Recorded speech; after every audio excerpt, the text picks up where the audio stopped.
Right. I think I'm fully configured now.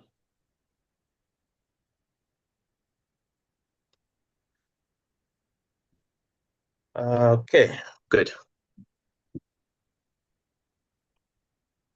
Can you hear me? You can unmute yourself and let me know if you can hear me. Yes, sir. Good afternoon, sir. Good Good afternoon, afternoon. sir. Good Good, afternoon, sir. good afternoon. You're all welcome.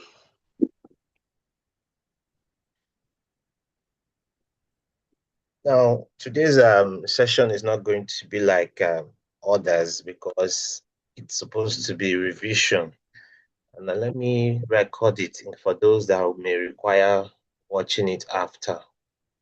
Mhm. All right. Now, there are things I'll be saying here. I expect you to take note of them because this is a revision class and we're not particularly teaching. So what we're trying to do is to bring you up to speed. Okay, sorry, I stopped sharing. Is to bring you up to speed on what we have done so far so that you can get yourself actually prepared for the forthcoming exams. So now for me, I'll be pointing out things that will make your exams easy or for your revisions to be easy, in my own opinion. Generally, first, the school wants you to read your course materials, everything, all right? And watch the instructional videos, everything. And with that, you are ready. With that, you will be ready. No, I know that students may not be able to read all, but I advise you do that because for those of us that have been part of the TMAs, you realize that sometimes the TMAs questions come out of the answers are required when you read it between the lines. When you read in between the lines. So apart from the questions that are obviously clear, some questions are not that clear. You need to understand the question to get the answers. Sometimes the answers are related to something else. So it's until you have a critical understanding of the questions, then you say, okay, is this particular answer they're requiring of me? Not this one. They look alike, but it's not this one, but it's this one. So let's just quickly run through. I'll go through my slides quickly. I won't even teach it. I just want you to look through and let's talk. For example, the first slide we have here is overview of the internet. Now, the internet is not supposed to be a new thing to you. You could see a particular question that may come to you saying the word internet is coined from two words. What are the two words? Explain them elaborately.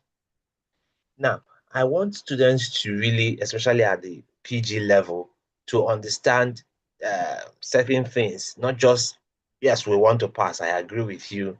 I would like you to pass. But it's important you also understand uh, these things beyond just passing. Because if it's just for passing, you cannot extend it to your life and to the field or the industry where you are working. It's important. It's important because when you understand it, you can easily still explain it. Okay, now let's start with that internet. The internet is international and network. These are two words that make up that word called the internet. So it's important you know those words. At least if you don't know them before, you know them now. Now, the first thing again is what is internet? The internet is the global network of billions of computers and other electronic devices that relate. They must relate. They just don't exist in themselves, sitting in different people's houses. The internet is not just isolated computers and global device or electronic devices existing in a global space. No, it's in a global network. And network means that they handshake, they talk to each other, they're sending messages, they're receiving messages. So this is the ultimate meaning of what it is. So a network of networks that needs to operate around the world. So you can, within your mind, you can tell what that is quickly. But before I do that, because I'm not planning to be explaining this because I may be tempted to do that, let me just run through quickly to the I don't have INCOS questions here. I would have tried to answer some of those questions, but however, let's see. Now look at this internet. Look at what you have in front of you now. The internet has characteristics. One, it is open. It's the key success of the internet is on that its flexibility. It's open because it operates some standards that are open to everyone, and the network is open or else you close it to yourself. So these are some characteristics. The internet management is one of the characteristics. You can see the internet management is divided. The internet management is divided. Look at this, the screen you're seeing now. You see American Registry for Internet Numbers. Those ones handle American side. Asian Pacific Network for the Asian continent. Latin America, probably for those in the Caribbean and North America. And then we have African Regional Registry for those that are in charge of giving IP addresses and all those domain names in Africa. And then we see the French Regional IP Europe is for Europe. You see that? So when you see things like this, these are the things that, let's say, for example, they ask you what's the characteristics of the internet. You say it is open. It has some key success which it operates, which is that it is flexible. Secondly, it has open standards. Thirdly, internet has a management structure in that the internet protocol addresses and domain names are managed. They are managed by key establishments. You can name them if you can. And then concerning the coordination of internet service providers, yeah, there's an engineering planning group that does that, the IEPG. They help to manage these things. Now, of course, if you're not, even though you are not grounded into how the internet works, you should know that the internet, for it to be working the way it is, there's a bit of structure. And that is the little bit of structure we just brought out here for you to understand. The internet network security, this is facilitated by a number of computer emergency response teams. They call them SATs in 8 countries. Now, this information may change if you go to the internet because these materials are written like minimum of 5 years ago. However, the exam is based on this information on the course material. So take what is in the course material and give it back to the examiner. I'm not going to be your examiner. The examiners are different. The facilitators are different. The markers are different. All right. So it's important to take because everybody's going to be using the same course material to examine. And at the PG level, my advice is this: write what is on the material, then elaborate it, even if you need to put things that are beyond what is in the course material, but put them last. Don't put them first. Put what is in the course material first before what you get from the you've read from your experience, from the internet, other textbooks, and so on and so forth. So that is my suggestion. Now, internet as a business, some of us are already doing business using the internet.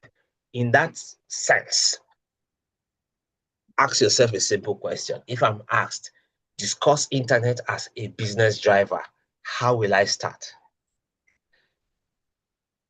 You can easily start from any of the things you are seeing on your screen.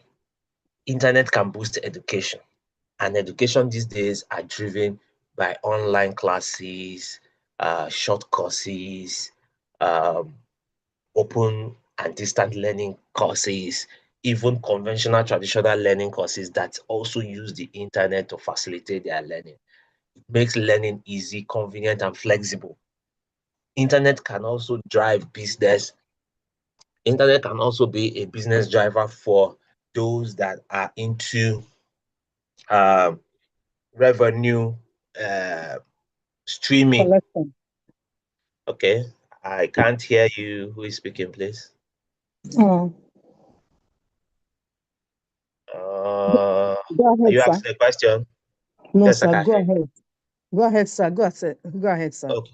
Okay, please Yes, sir. mute yourself. If you want to speak, you can easily raise your hand. I could stop and take your questions. Okay, let me move. Okay. Now, if you say the question is how discuss internet as a business driver, you can see that companies no longer have to be in every state to transact in such state, or in all locations to transact in such. The internet can help you transact wherever you are. So companies are using it to make direct sales and lower their costs. How? They can easily get a website and place all their materials and product on that website. And customers are meant to place orders from wherever they are, and those orders will be delivered to them. Some of us have bought things on Jumia, we bought things on Konga, Gigi, Temu, this recent one, Temu and all that. It is because this internet is driving their business, helping them lower cost of brick and mortar building, the rent for that. So internet as a business driver can also play or redefine business relationships. How does it do that?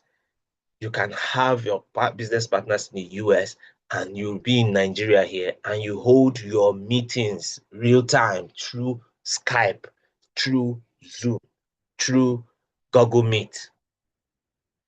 Instead of costing you transport to go there, your business you can do your meetings through because of the internet, as well as entry into new market. Because of the existence of the internet, you can enter new market easily. Like I am a lecturer now, I can easily start teaching in another clime, probably in Asia, from my house in Nigeria here. I'm going to now start facilitating in that country. There's a particular time I tried to facilitate in, I think it's Europe. He said I will have to be certified and I had to write an exam so that I can pass and then I can teach generally on their platforms. And I wrote that exam, tried to get certified, and I could do that. I didn't have to travel there. So you see that the internet as a business driver enables entries, easy entry into new markets, even for those that are ordering things, physical goods. You can be here, other goods from China, and it will come down to Nigeria. From US, it will come down to Nigeria because you can transact business partners real time using the internet as a driver.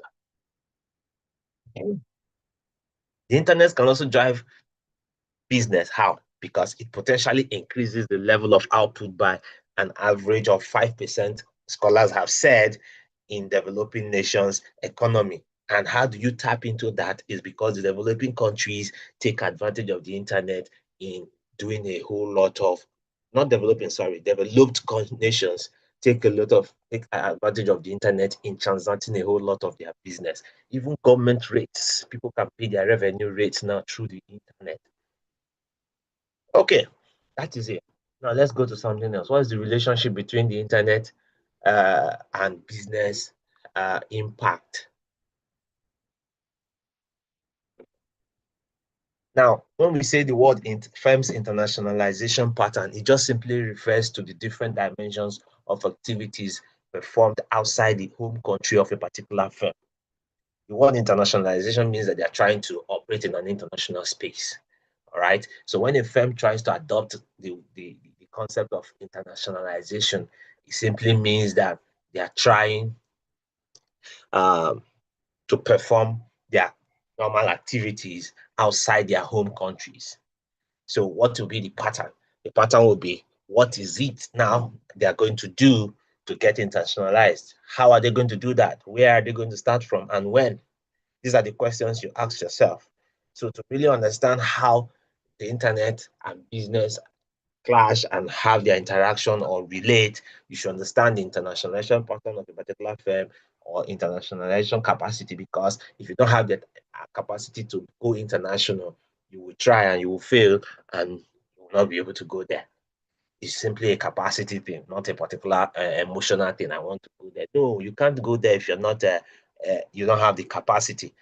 And internationalization or international capacity of a firm refers to the company's preconditions. That is the things he has already before he starts considering going international, that enables that company succeed in the international space, carrying out his international activities, his company decision-making policies, the equipment that will help him to operate, to ensure that international activities are moving. And to do that, this comprises of the kind of resources the company has. You can't go international if you don't have the resources. And one of the resources is your technology.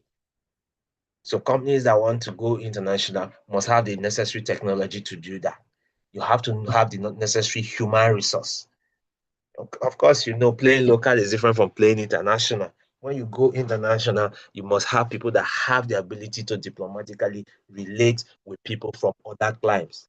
In our country today, there's how we relate in different aspects of this country. How you relate in the north is not the way you relate in the south.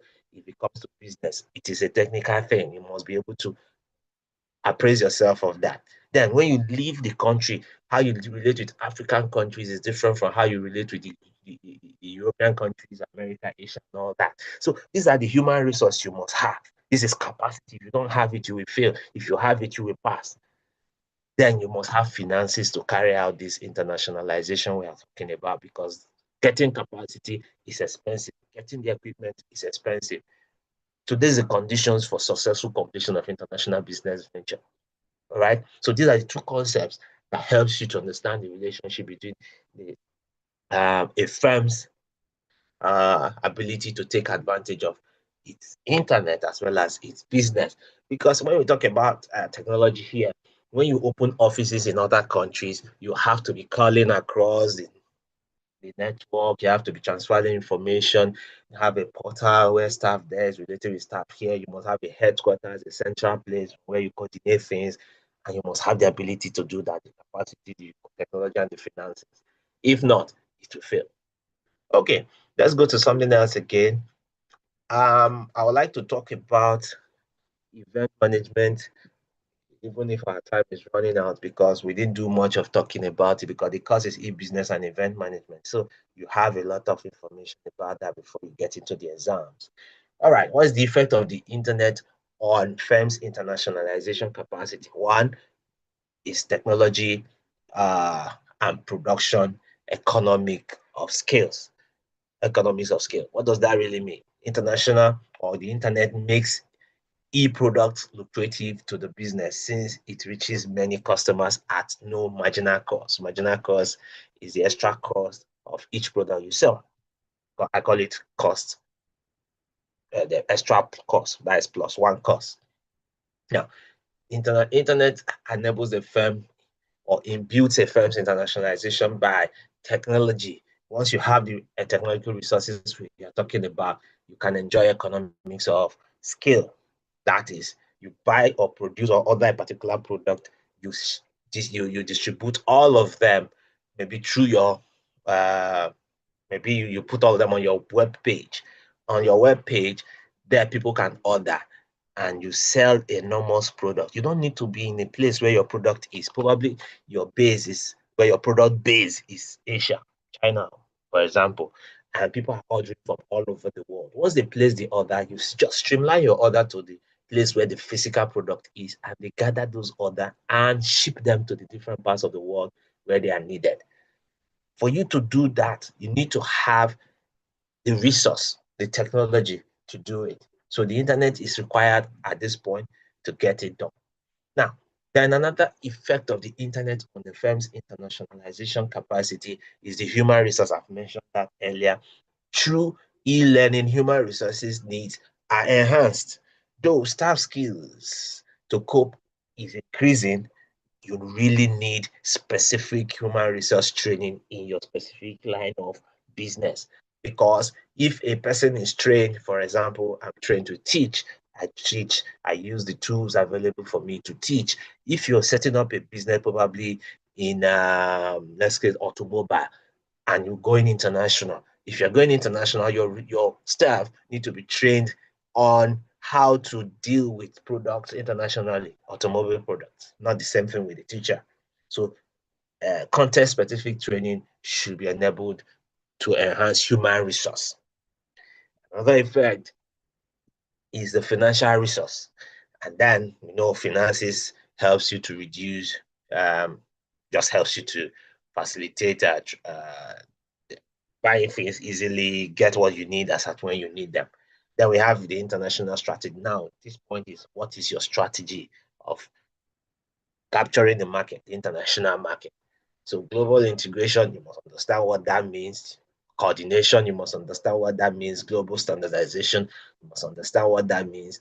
What does transparency mean? Now, let me say something about business. If you have a bad product, please don't advertise it. Just try and improve it.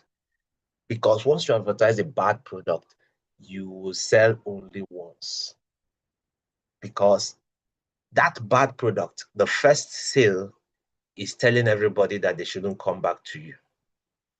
Even when you get a better product later, it is difficult to convince people that you now have a better product.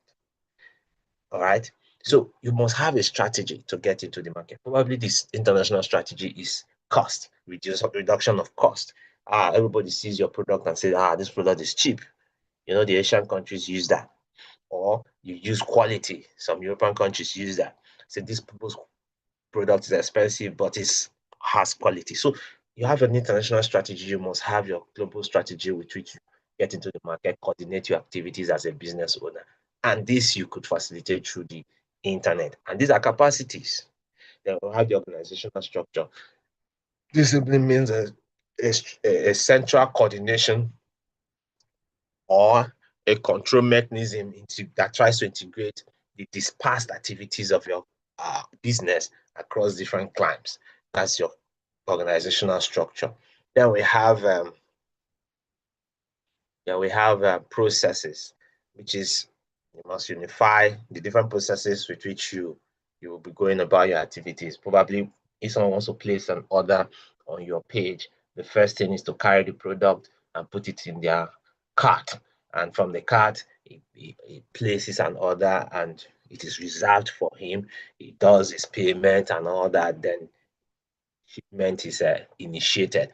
And then the person is sent a code on how to monitor his shipment from the day of order till the day he receives the product. These are the processes. So you unify those products across line, probably on the internet platform and in the shop.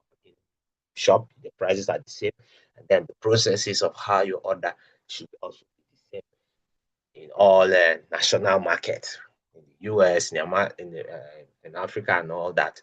So you see it when you order things on Amazon, it's the same process wherever you are.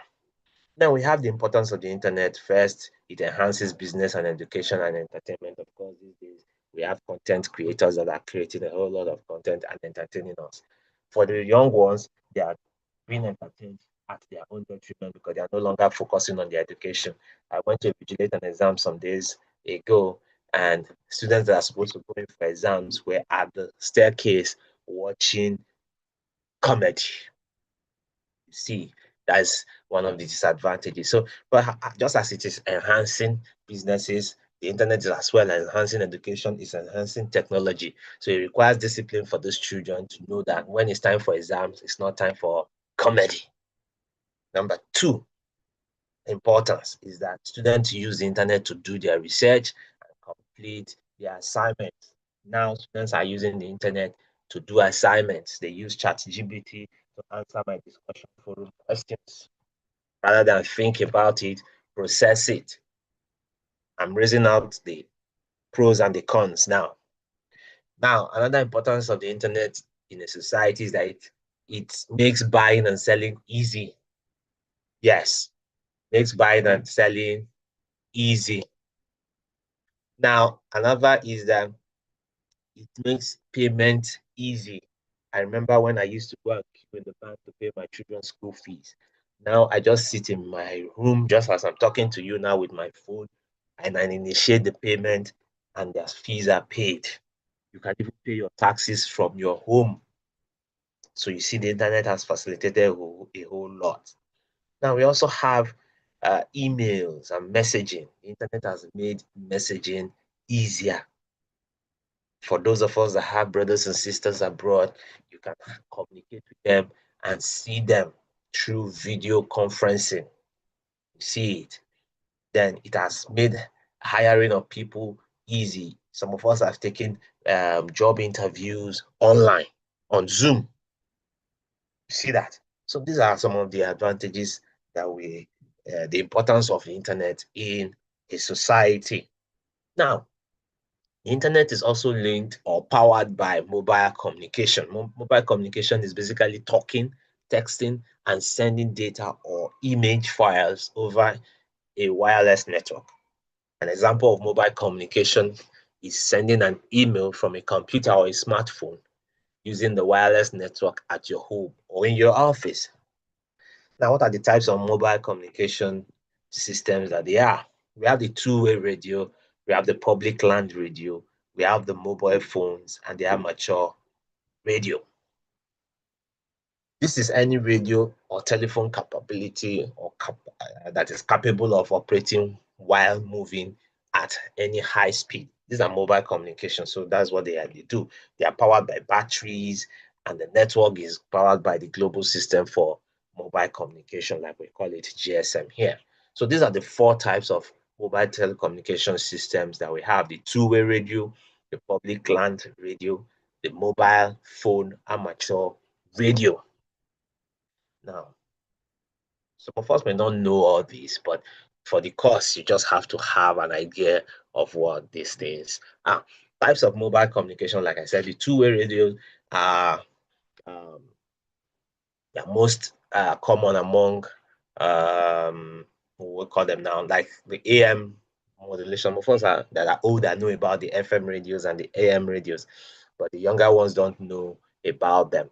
The mobile two-way radios are one-to-many communication. That is one transmitter to many communication system that operates in a handless mode. That is, you push to talk. Most common among them, or among this type, is the citizen band, the CB radio, which usually uses the amplitude modulation, AM. It operates in the frequency of 26 to 27.1 megahertz, having 40 channels of 10 kilohertz. Now, some of us know these things, but just try and have an idea of what it is. Number two is a public land radio. It's a two-way FM radio system used in the police, fire service, and municipality agencies. And then we have the mobile phones. Our mobile phones, the one you have, some of you are listening to me now through your mobile phones. It's a mobile communication system. That phone you have with you offers a full duplex transmission. These are one-to-one system. That means you can call me, you can call your brother, you can call your sister, you can even use WhatsApp and call everybody in your WhatsApp group. Everybody will be talking and everybody will be hearing. And that permits two simultaneous transmission, meaning one gadget to another gadget to another, and they can talk at the same time. For privacy, each mobile unit carries a unique telephone number, meaning that your number is unique to you. Mine is unique to me. All right. And then the fourth one is the amateur radio. Covers a broad band from 1.8 megahertz to above 30 megahertz, and so on and so forth. Now, you also note that there is the existence of what is called the internet radio these days. This is not in your course material, but it was included here. You can see it written down there. It's just for your information. It's what is referred to as the internet radio. It doesn't operate like the common FM radios you see, or the phone system we have, or the two-way radio the police uses and all that. Okay, let's move to something else. Telecommunication. What is telecommunication? It's basically the transmission of signs, signals, messages, words, writings, images, and so on, or information of any nature by wire. You transmit them through wires, radio, optical, or other electromagnetic systems. It occurs when the exchange of information between communication participants includes the use of technology. So you can use technology to communicate, and when you do that, we say it's telecommunication network you're using. Now, the telecommunication network is a collection of terminal nodes. Links are connected to enable telecommunication between terminals. Now, let me say this. For those of us that don't understand how this works, telecommunication works this way. You see, masts are mounted at different localities. Then you have your phone. Your phone, when it tries to call another person, what it tries to do, that's what I'm describing now, this telecommunication connection of nodes. The phone dials that unique number we said. Mobile phone, look at the types of mobile communication system. The mobile phone has unique telephone numbers. So you have yours, your friend has his, or your mom has hers. Now, when you try to call, that your unique number through the transmission of your phone shouts. And what is it shouting? It's calling out your mother's number. And the transmission on your phone pushes that number out and it's shouting, where is this number? I'm just trying to make it a little bit dramatic. Now, the nearest mast, the telephone mast close to you, will pick up that number, that your phone's transmission, and transmit it further. So he picks the one closest to you, picks up your mom's number and transmits it and shouts, where is this number among all, which mast has this number closest to him or her? Your mast closest to him or her will say, wow, that number is closest to me by replying. And then your call will drop on that particular mast, and that mast will now connect you with your mother's phone. And then the phone will ring. When she picks, the line is now open from her phone through the nearest mast to her, to the nearest mast to you, and to you. And then it's open, two of you can now talk across the line. If there's an interruption, the call will cut. You can't hear. So this is telecommunication network for you. The collection of terminal nodes. They speak to each other. They link and they communicate with nodes. The transmission links connect the nodes together. Once it is established, communication happens. Now we have different types of telecommunication network: public switch telephone network, packet switch network, radio networks, television networks. Now, the advantages and disadvantages of mobile technology. Sharing information is an advantage. It makes it easier. Less downtime means that it makes you can get the information wherever you want it as quickly. No downtime. Remember when we used to send letters and all that? Before they get to the place, what is happening there has expired. Now we have the disadvantages. One of the disadvantages of mobile communication technology is cyber crimes. People use it to do crimes. Little wonder we have the group of people we call the Yahoo boys. We still have Yahoo girls too. Cyber crimes exploit telecommunication to steal financial information and perpetrate a lot of theft. Identity theft, they can steal your credit card and use it. And so on and so forth. So let's move on. What is the importance of telecommunication? You can use it to attend to customer service. Like going to the bank to resolve your issue, you can use their customer service handle or calls. Press 1 to speak to our agents. Press 2 to resolve account opening issues. Press 4 to report a stolen credit card. Press 5 to cancel your credit card. You know, those type of things. You can use telecommunication to resolve such issues. That have importance. It enables collaboration. It enables remote working and remote calling. That is, you stay at home and you can work. I've been working from home for some time. It empowers smartphones for use in e-business. Now, e-business, which is the core of this course, you must be able to define it because answer that in your exam. The examiner will ask you one question, and I'm sure one of those questions will bother on e-business. You can take that to the bank. E-business is simply any form of business transaction in which the parties interact electronically rather than by physical exchange or direct physical contact.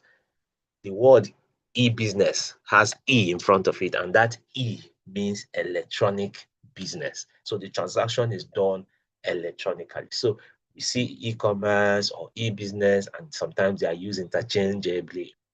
Okay, now another definition of e-commerce is the use of electronic communication and digital information processing technology in the business transactions to create, transfer, and redefine relationships for value creation between or among organizations and between organizations and individuals. We have types. We have business to business, where the business on the internet is attending to customers. business to business. The business on the internet is attending to other business on the internet. Business to government is the business on the internet that is attending to government, exchanging information or dealing with information as it concerns government. Okay. What's the importance of e-business? Cost. It helps to reduce costs, right? It helps in boosting marketing. Of course, if you use the traditional marketing channels, you cannot do as much as you can do with the internet. All right, you can do more with the internet, the e-business. And communication. Adoption of e-business has improved communication in the hypermarket industries. That's the use of emails. You can respond better. You can send more emails and all that. Now, also, another importance is that in revenue, companies that have adopted e-business have a faster product development cycle, enabling them to respond quickly to market needs. All right, they take advantage of being market leaders to increase their revenue before their competitors can enter. So it improves their revenue. You don't need to hire offices to improve capacity. Like I said, just be active and functional on the internet, and you'll be able to make more money. Now, e-business models. An e-business model describes a system of how the pieces of a business fit together with emphasis on competition and organizational dynamics. So, adoption of e-business model may make it possible to increase competitiveness in your business. For example, our school, we have a model we are using purely open and distance learning to teach students. You don't need to get to the school physically, but you can get everything you need through the school portal. See, so that is a model we have adopted in our school. So what are the types of e-business models? The first is e-tailing, auctioning model, integration model, barter model, the portal model, which we use as an educational system. Then we have the value chain and the buying groups. So you can read them up quickly. So that is about the first one we talked about. I don't know if we have questions. Let's ask our questions now before I move to another one. All right. Do we have any questions on what I've talked about so far? It's a revision, so if you have where you're confused, so we can clear it before we move to some other things.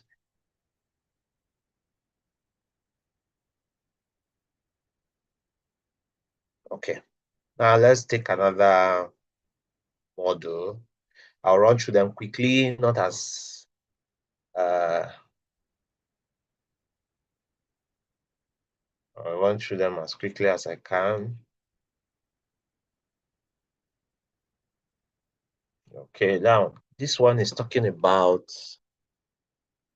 web design, internet advertisement, and the internet, an overview of just that internet advertisement. So let's look through and see what we can learn from this particular model slide that I've just put up. Now, a website, what does it really mean? What does a website mean?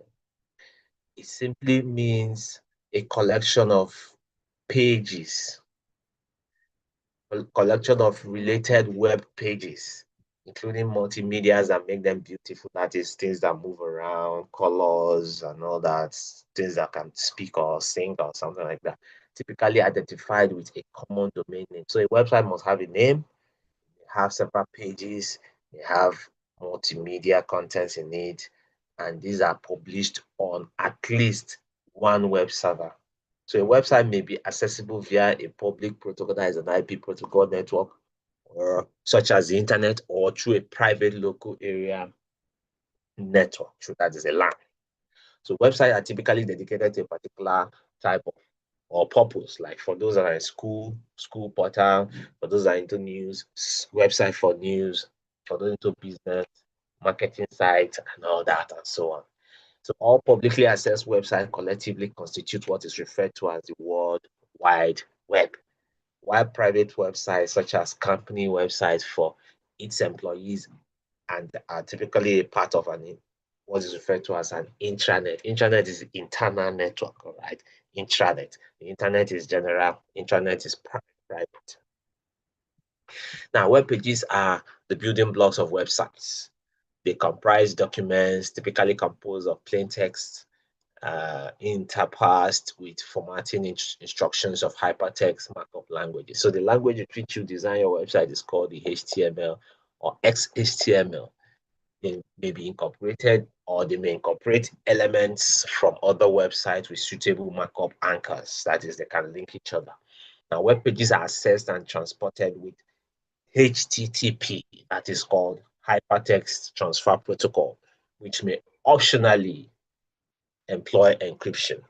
When you see HTTPS on the website, it indicates that the website is secure, right? For use. All right. Types of websites. Now, I'm going to be very fast at this point. The function of the site tells you the type of the website. So the first one is affiliate site. It's a type typically with few pages whose purpose is to sell third-party product as an affiliate site. So let's say you are selling drinks and food items, all right? Another site, a third party decides to sell your product for you. So it takes your goods and product and put on the site. So anytime people click on his own website, it directs them to your own website to buy from you. So you will now pay such a person like a commission for facilitating the sales. So affiliate sites, then we have affiliate agencies, have archive sites. Of course, you know it is meant to archive things, archive internet information like Google Groups, Internet Archive, and all that. Attack sites. These sites are just basically there to attack people, attack visitors. If you are not careful, they introduce viruses into your system, into your phones once you visit those sites. So be careful. Then we have blogs, web blogs, and all that. These are short messages that are sent through web blogs. We have bloggers, Zanga, and all that. Then we have brand building sites, a site with the purpose of creating an experience of a brand online.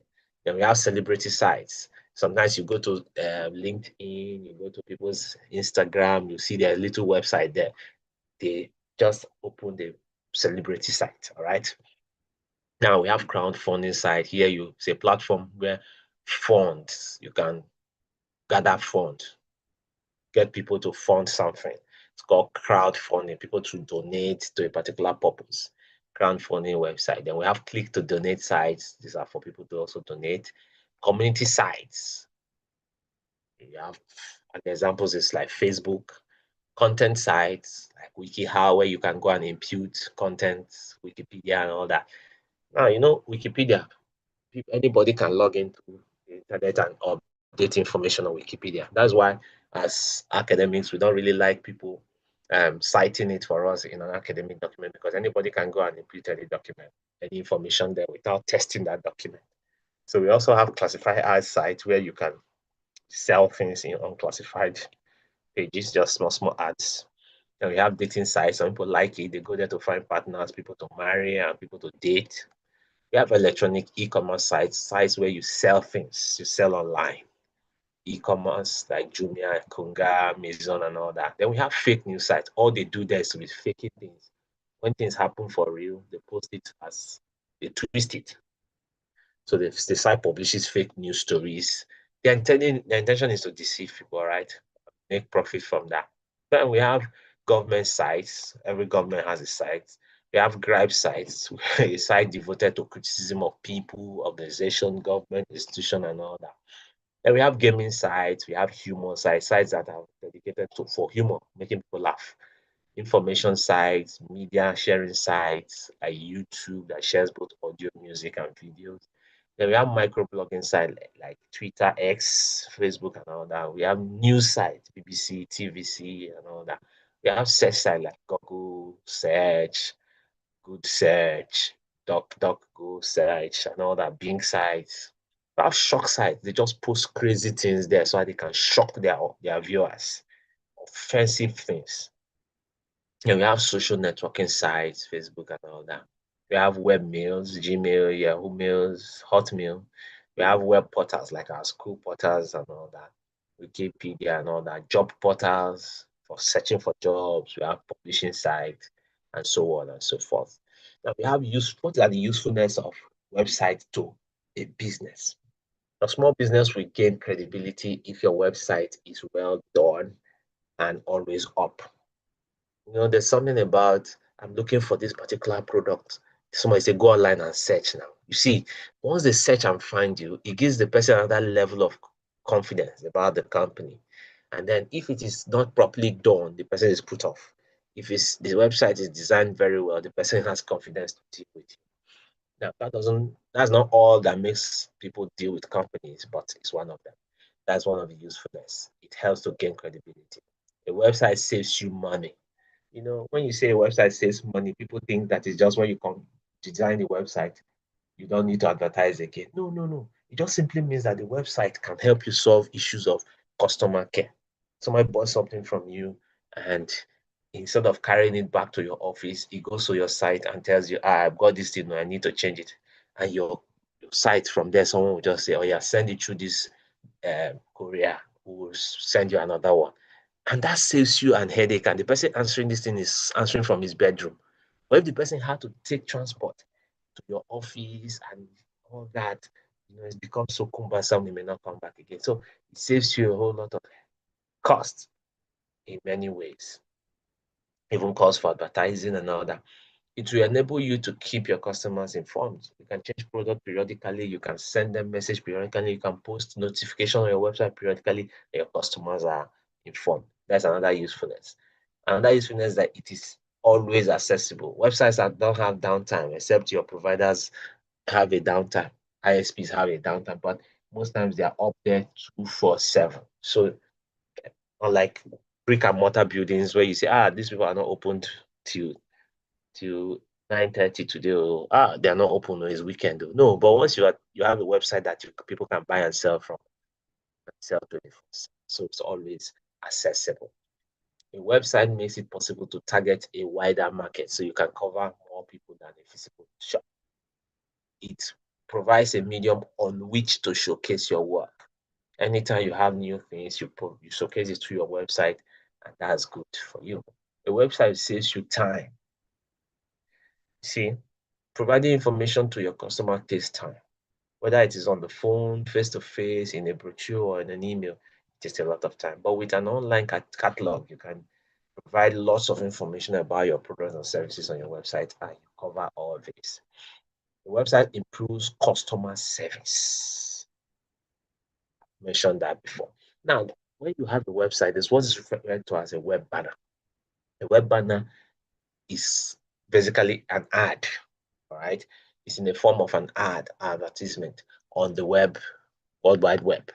This form of online advertisement entails embedding an advertisement into a web page. It is intended to attract traffic to a website by linking to the website of the advertiser. For example, you have a website like, if you go to the website of news agencies, maybe BBC and all that, they hardly have an advertisement on their websites. They just put news. But some websites you see, you go down, you see something popping up. It's trying to catch your attention. That's an advert. And all of a sudden, you see the name of the company pop out there and flash in, flash out, and all that. These are banners that put there. It's basically for advert. Now, the advertisement is constructed from an image, a GIF image, a JPEG image, or a PNG image. All right. These are meant to be animated in one way or the other. Now, there's a word called impression. In case you are asked, what is an impression? An impression is when a web banner is displayed on a web page.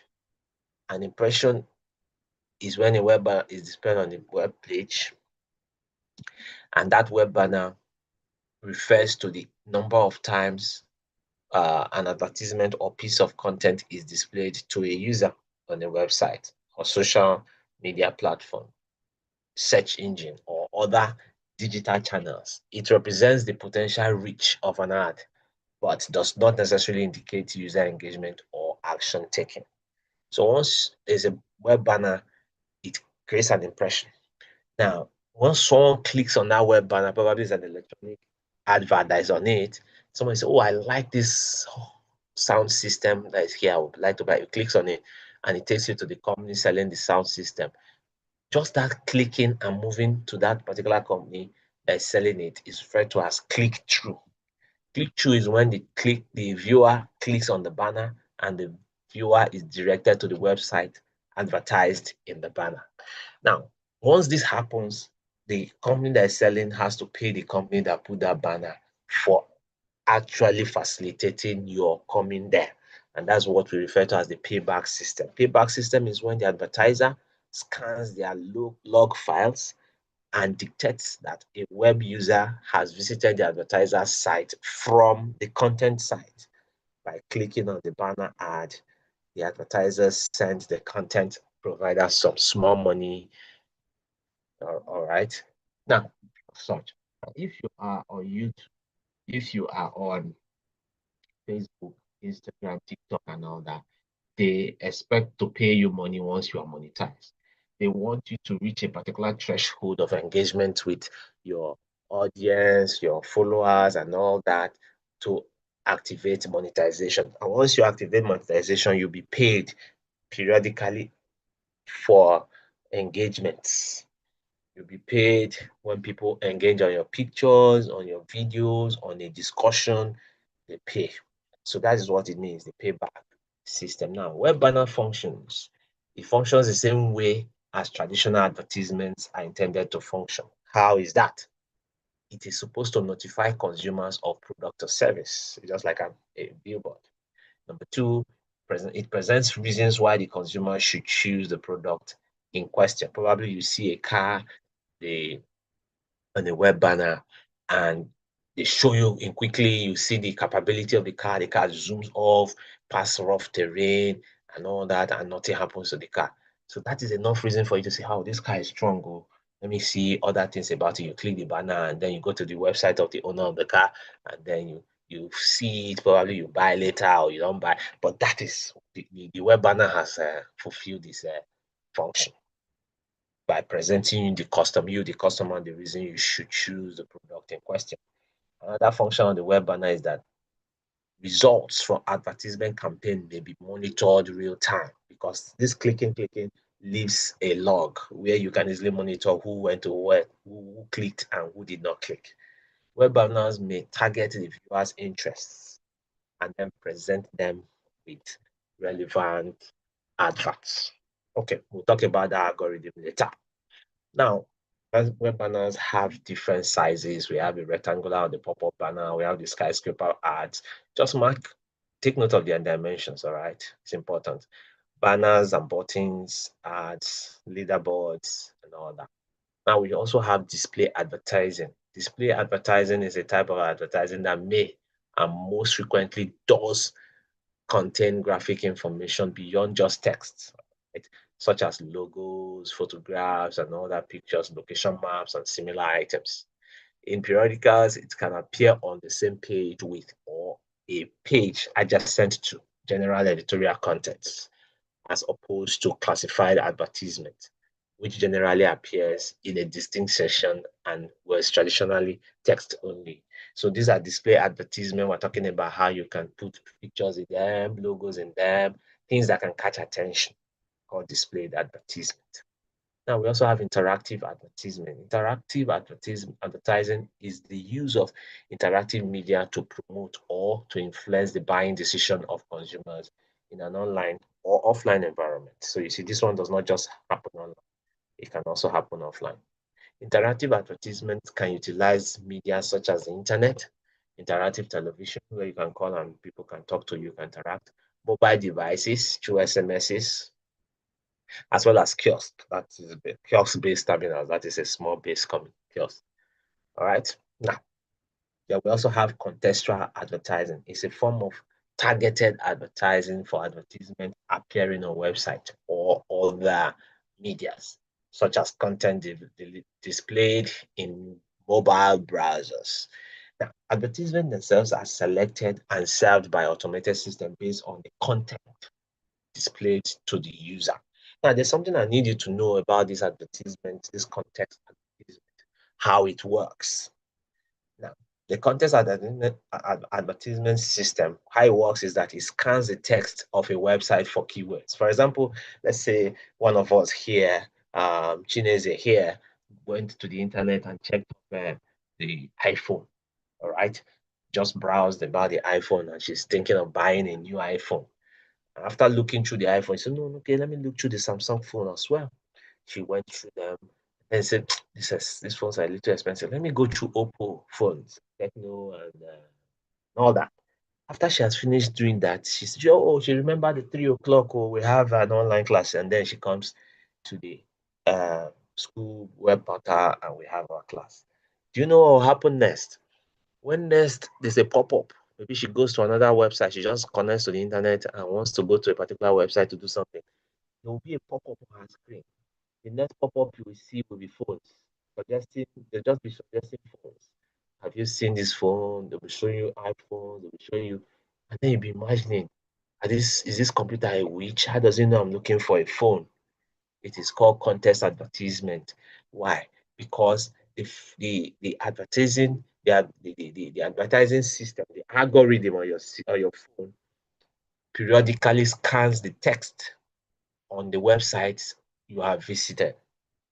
This contest advertising scans the website you have visited and says A is looking for phone. Therefore, all the adverts that will go to A's phone is about phones. The other lady is always browsing about bags and wigs. They will see the information in the text of that website where you visited, your web history, and then that automatically colors the kind of adverts that is sent to you. And that advert will be different from me. I'm always looking at football and scores, so I'll be getting adverts on sport materials, footballs, match, betting, and all that. You see it. It's called contextual advertisement and how it works. So it scans the text of the website for keywords and then return advertisement to that web page based on what the user is viewing. Right? So let's move on. Now we have agency roles. Let me move on. Social media optimization. This is another thing you need to note. Social media optimization is referred to as SMO. SMO is a set of methods for generating publicity through social media, online communities, and community websites. So what are the methods? Which is what we refer to as the RSS feeds. Adding it is one of the methods. Adding a D to this button is another. Blogging and incorporating third-party community functionalities like ClickR, photo slides and galleries, or YouTube videos to your pages and all that is another style. Now, social media optimization is related to search engine marketing, but it's different in several ways. The primary focus of SMOs is to drive traffic from the source, from sources other than search engines, to improve search rankings. Now, the key word there is optimization to drive traffic. Optimization to drive traffic. So you can use your local phones to do that. You can use YouTube videos through microblogging sites or any other video generating sites to do that. Now, social media optimization is connected as a technique to viral marketing where word of mouth is created not through friends or family, but through the use of networking in social bookmarking, videos, and photo sharing websites. So you can advertise your product by telling your friends, that is mouth-to-mouth communication. But no, that's not what social media optimization is. It's that this viral marketing should be done on a social networking platform through text, through photos, through videos. Why? It's because these things are engaging. And if they're engaging, they will keep engaging people irrespective of whether you are still using them or not. I don't know how many of you are on YouTube, but I have a friend that has been teaching on YouTube for a very long time, a colleague actually. When he started, he didn't have anybody following him, and he didn't even advertise or boost anything. He was just teaching and putting the videos there. One day, he told me that one of his videos just caught up and was like viral. I said, "What happened?" He said, "Does not even know what happened." And do you know what must have happened? Because it's video, because it's photos, because it is engaging and it's on a social media platform, it could go viral when one person decides to engage in it and that person has a lot of followers. He just clicks on that big picture or that video and says, wow, what a wonderful class. Everybody following that person will want to see what that person said is wonderful. All of a sudden, you are getting 1 million views, 20 million views, 20,000 views. That is what social media optimization is about. It's not about spreading the news with mouth. That is a different kind of marketing. But they're saying, let us gain the followership, let us gain the virality of this particular product through social media platform. All right. Now, they may ask you, what's the origin of social media optimization? Now, the person that is credited to the word social media optimization is called Rohit Bhargava. Look at the name on your screen. He's credited with inventing the term social media optimization. His original rules for conducting social media optimization are: one, increase your linkability, reward inbound link, that is, link people, link with others, network. You know, when you go on Twitter or X or on Facebook, they'll say, follow and I will follow. Follow me, I'll follow you back. That type of thing. That's what it's trying to say. Increase your linkability. Then, anytime there is a new link, try to reward it by clicking follow back. That is what it says. Reward inbound links. Make tagging and bookmarking easy. If you have a website, don't make it hard for people to find a button to bookmark, to subscribe, to like, to follow. Make the buttons very visible and easy to access. Help your content travel. Make it that, like, I know most of you use YouTube. YouTube is so unique in such a way that you put a video that's as heavy as 100 and something MB, but that video will have the same quality and it will not be distorted, yet it will be available to those that want to download and watch it at 2 MB, at 1 MB. How they do it, I don't know. My friend brought it to my notice the other day and I said, wow. He says, if you have a large video, just send it to YouTube and download it back from YouTube. It will be very small. You see, this man says one of the key things in the rules of engagement for social media optimization is that help your content travel, and YouTube is unique in doing that. It always makes his content easy to access. Those videos are not heavy. Anytime you go to watch it, it opens. In fact, it opens both advertisement and other things upon your videos. You watch 3 adverts when you're just trying to watch a 10 minutes learning class. Then encourage mashups. Now, reasons to adopt social media marketing. 1, it helps you target your audience more efficiently. Number 2, it helps you expand your target audience and brings in new ones. You may have your target, but it helps you bring new ones. 3, it allows instantaneous feedback from customers. You know, customers can easily ring you. So there's a guy I know on X. The guy used to enjoy a lot of followership during those 8 days when before the days of Buhari. I think there was days of good luck, because it's like he knew a lot of people in the police hierarchy. So if police harasses you, he will tell him where the police is or whatever it is. He will harass the police, he will go there and fight for you. He enjoyed a lot of followership. After a while, he must have done something that was not really good with his fan base. And then they tried to cancel him. They call it the cancel culture. So he got instant feedback from his customers or from those that are patronizing or those that are following him that they didn't like it. They decided to unfollow him. So one of the reasons to adopt social media marketing is that it always enables you access your instantaneous feedback from your customers. If they don't like your product, they will let you know. Once you start seeing negative feedback, it means it's time to improve. Number 4, it helps increase web traffic, search rankings, and generating leads. Number 5 is cost effective. For new startup companies, this is very cost effective. So use social media optimization for yourself. Use social media marketing for your advert. It's cost effective. It helps to develop customer service relationship and loyalty. It also builds new brand awareness and exposure. Now, this now leads us to another concept, which is digital marketing. You know, digital has to be things that are electronic. Digital marketing is the practice of promoting products and service using digital distribution channels to reach customers in a timely, relevant, personal, and cost-effective manner.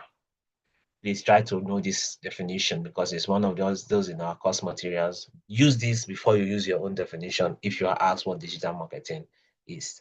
All right. Now, beyond the internet, the field of digital marketing includes a whole host of elements such as mobile phones, SMS and MMS displays, banner ads, and digital outdoors. Digital marketing can be categorized into push and pull. Push, these are two different forms of digital marketing, and they have their pros and their cons. When we say pull digital marketing technologies, this simply involves the user having to seek out and grab the content, whatever information it is. That means pull. And websites, going to a website by yourself, streaming media by yourself, that is, you're going for the information yourself, is an example of a pull digital marketing. You are going to stream music, you're going to grab information from a blog or from a website, whether it's audio or video. That is a pull digital marketing. The user is the one seeking out and grabbing the information. But push digital marketing technology involves both the marketer, that is the content creator or the creator of the message, as well as the recipient of the use or the user of the message. So you have the creator of the message sending the message through email, through SMSs, for an example. And each of these examples, the marketer has to push it, and that is send it. That's why it's called push digital marketing. All right. It has to push it, and then the receiver, the user, or the subscriber receives it. Now, digital marketing and multi-channel communication. Digital marketing is effective when using one message type. Right? It is much more successful when a marketer combines multiple channels in the message. Probably a company is trying to promote a product, so it can send emails on that product. It can use a text to personalize the text campaign sent to individual persons about the product, and so on and so forth. Right? Now, there's another concept called the e-procurement. What does it really mean? Anytime you see a word having E in front of it, it simply means electronic, all right?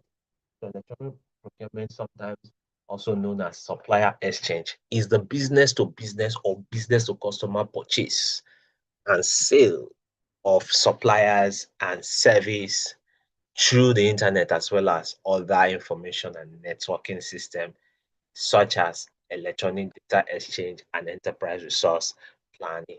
All right, what are the types? We have the web-based ERPs, the EMROs, that is maintenance, repair, and operating.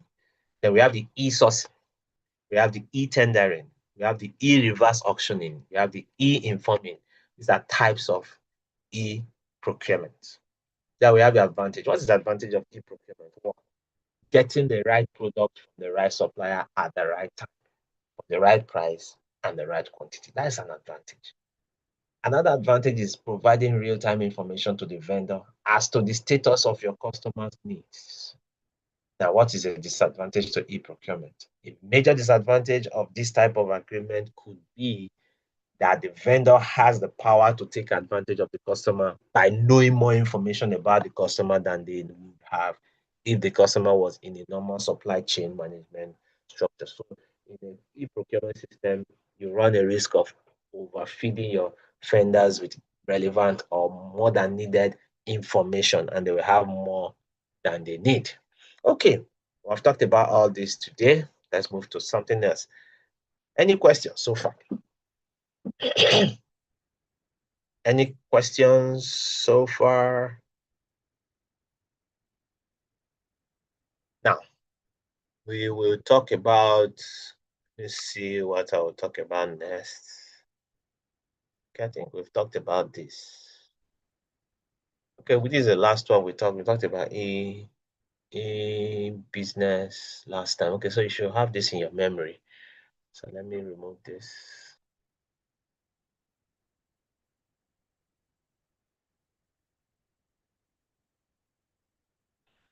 Okay. Let me see.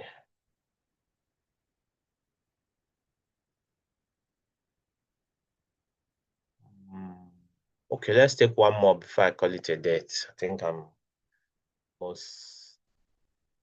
Okay, e-business security. E-business security. Now, another thing again I want to do is, let's see if I have some questions behind here.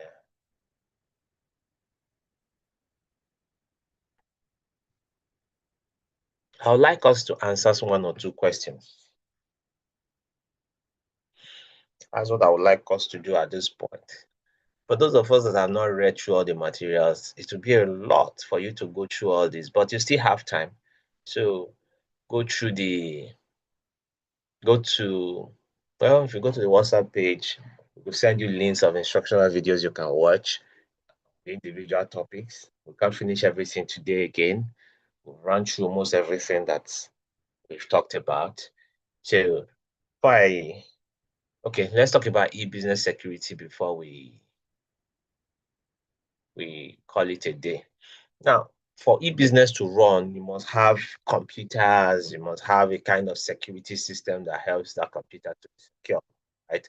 You must protect it. Now, there are different types of security measures for e-commerce. So it's important we note that. So let's go straight to that. Now, computers and securities. Before the internet, computer securities was limited to closed systems. With the advent of the internet, computer users can now work in an open system. Security has become much more complicated. So you must know this. So transactions taking place across the internet bounces on various servers and before it reaches its destination. So you're vulnerable when it's bouncing on different servers. They could take the information, they could take your PIN, and to secure you, there must be a special security measure to protect the information going out through different servers, or else people will steal your money. That's why computer security is important. So there are many different types of security system, though most use a process called encryption. Now, there's something that WhatsApp says to us. It says that the users of WhatsApp enjoys end-to-end encryption. It means that if you chat with somebody, the chat is just restricted to you and the person you are chatting. Nobody can take the chat or read the chat midway. That is, I talked about how calls bounce off different masts through signals that are passed through those masts. The same thing when you send text messages and all that, they bounce off different servers for computers and the internet and for e-business. So one of the most used system is encryption. When you connect to your bank or other services to make a transaction, you're often required to send in your account number or your username as well as a personal identification number, your PIN or password for verification. If you are using an internet browser, note this, a small closed padlock is at the top left of your screen.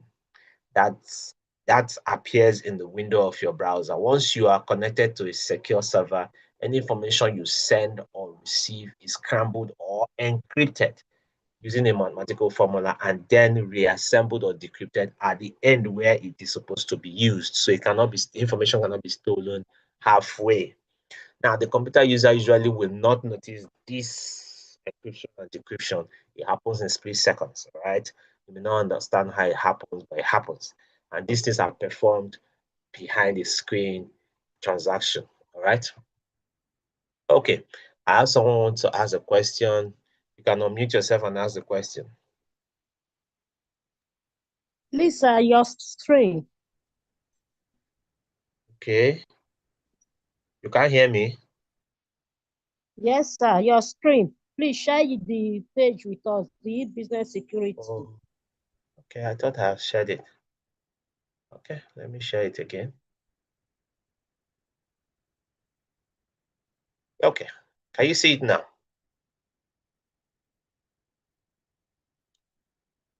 Yes, sir, thank you.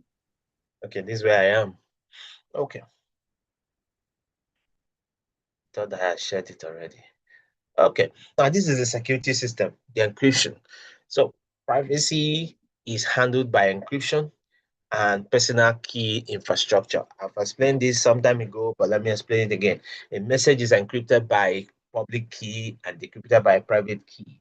So don't worry about how it works. It's just find a way of how to learn how to explain this to your examiner, because these things happen in split seconds. Those that use the system don't even observe that they happen, but they happen. That's what makes the system secure.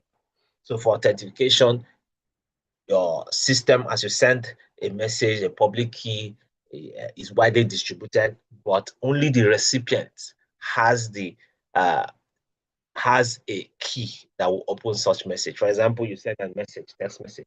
If that message is encrypted, others will see jagara, jagara, jagara, jagara. But you that have that message, it will land on your system, and your private key on your system, because it is addressed to you, will open it, and you can read it in a legible way and get the information. So that is what happens in an encrypted system. So that's what it means. All right. Now, security methods. What are the security methods? We have digital signatures and certificates. Now, there are some things that happen on your website that at times you get worried. A website will not open. It will tell you this digital certificate cannot be authenticated or verified. So they won't allow you access it. It happens mostly in e-commerce sites or sites that have security before, but all of a sudden the security has expired or is no more up and running. So the system, your own system, or your login, as you're logging in, you are being advised by your browser, this certificate of this system, digital signature of this system is no longer active. So digital signature meets the need for authentication and integrity to vastly simplify matters. As throughout these pages, a plain text is run through a hash function, and so giving a value, the message digest, for example. This digest, the hashtag function, and the plain text encrypted with the recipient's public key is sent to the recipient. The recipient decodes the message with their private key and runs the message through the supplier's hash function so that the message digest value remains unchanged. What about the authentication? How does a customer know that a website receiving sensitive information is not set up by some other party posing as the e-merchant site? They check the digital certificate. These days and this time, most times your browser does that for you. Things like Chrome, they do that for you. Chrome will tell you that this certificate of this system, of this particular website, is not authentic. This is a digital document issued by the CA, that is Certificate Authority. Things like authorities like Very, Sign, Twat, and so on, that uniquely identify the merchant. Let's say the merchant is Jumia.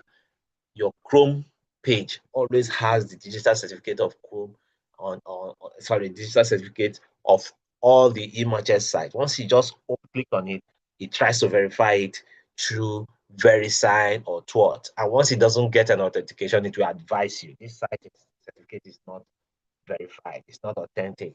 You may tell it open anyway, or it will tell you leave the site altogether. So that's what your browser does for you as the customer. So those digital certificates are sold for emails, e-marketing sites, web servers, and so on. Another method of security is the secured socket layer, that is the SSL.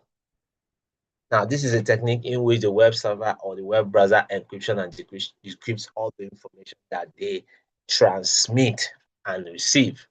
Both ends establish and use the same scheme, making sure that no one else is listening to their conversation. Information sent over the internet commonly uses the set of rules called the TCP/IP.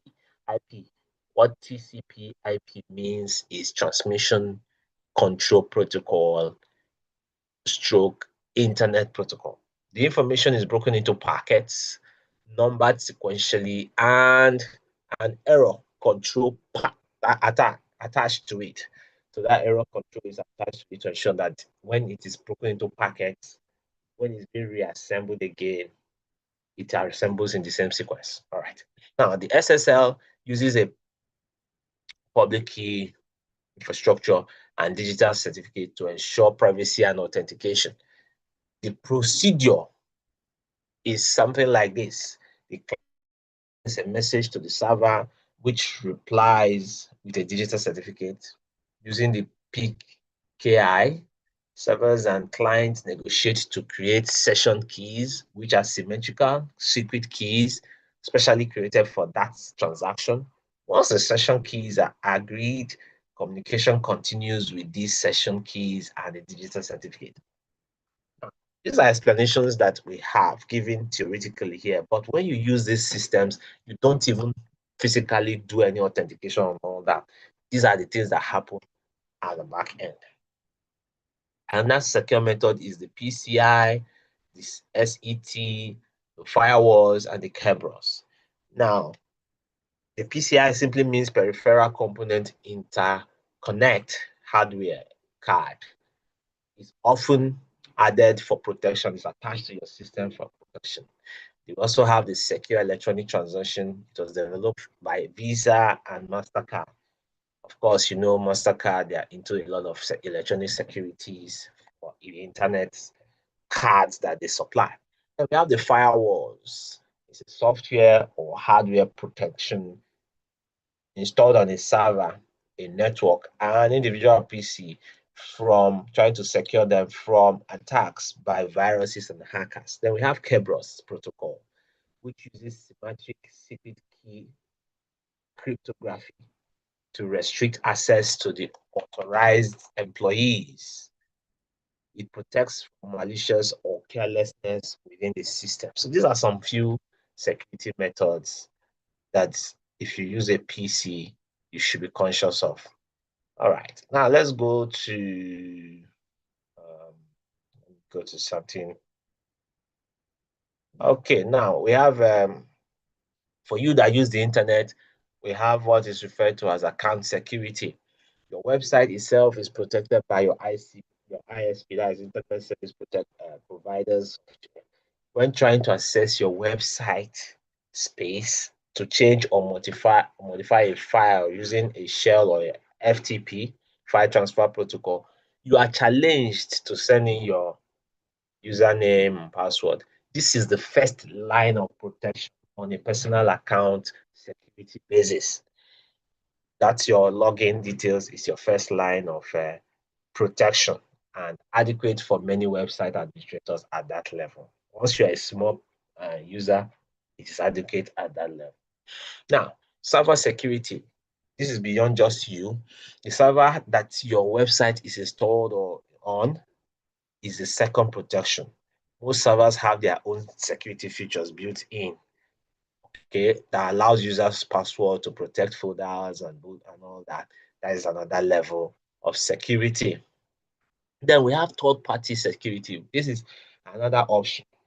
It includes contracting the protection of your private files to a separate service. That is, you get a separate service to protect your files.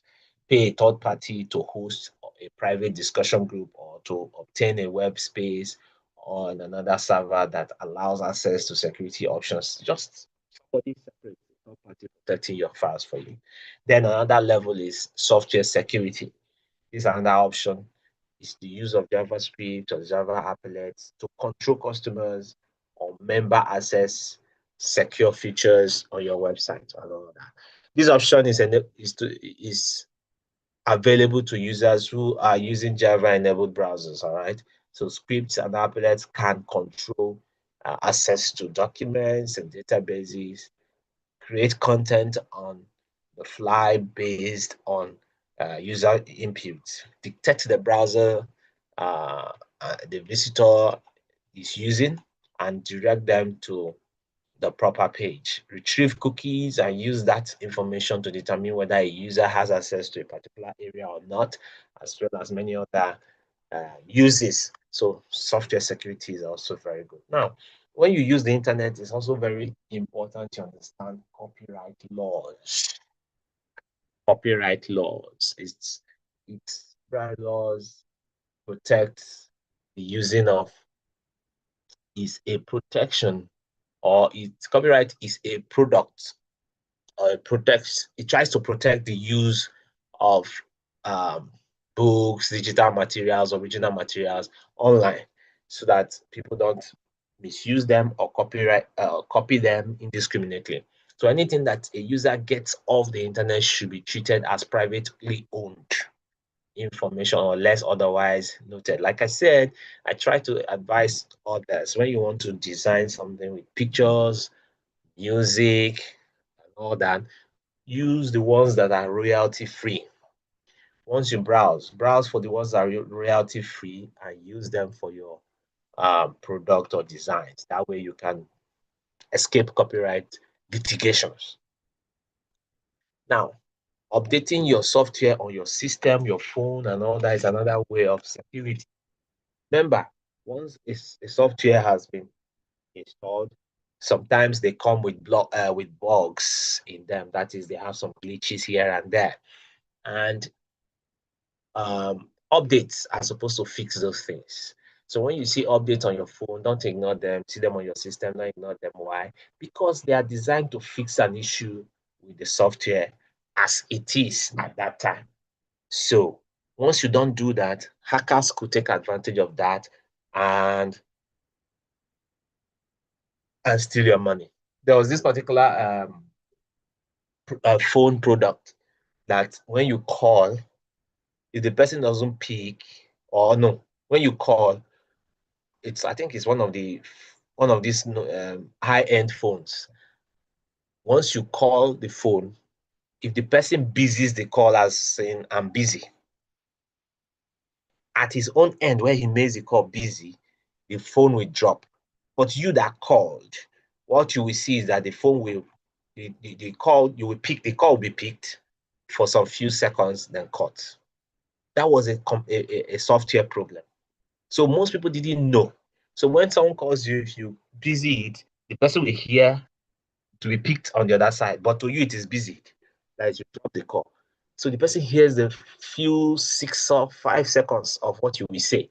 So sometimes you will see the call, you say, you just busy it, bam, and say, this guy should stop calling me Joe. What is wrong with him? Or governor, so that is, you just say something that is derogatory, so that but that person will hear it for the first 5 seconds. So you see, the thing was causing a lot of problems.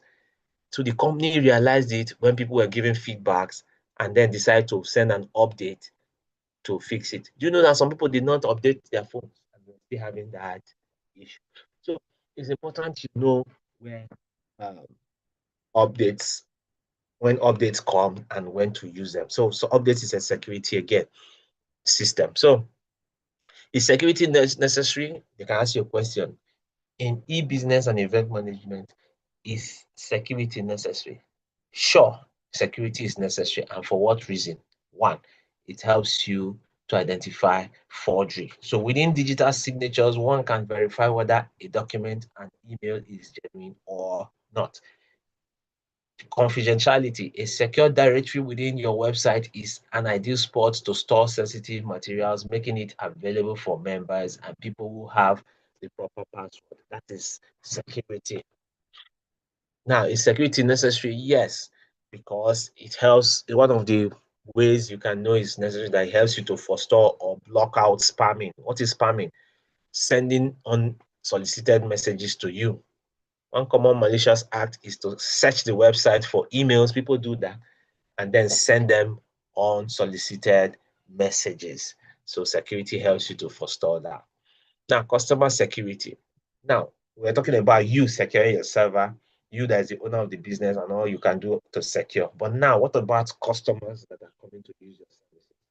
Let's talk about their own security. Now, the basic principle of customer security is one. Any system should meet 4 requirements to be able to provide customer security. One, privacy. Information must be kept from unauthorized, customer information must be kept from unauthorized parties if you are going to guarantee customer security. 2, integrity. Messages must not be altered or tampered with if you are going to guarantee customer security. 3, authentication. Senders and recipients must prove their identity to each other. And then 4, non-repudiation. Non-repudiation. What does that mean? Proof is needed that the message was indeed received. That is why you see things like receive alert. That is, the message was sent and then you see a message showing you that it has been received on the other side. Even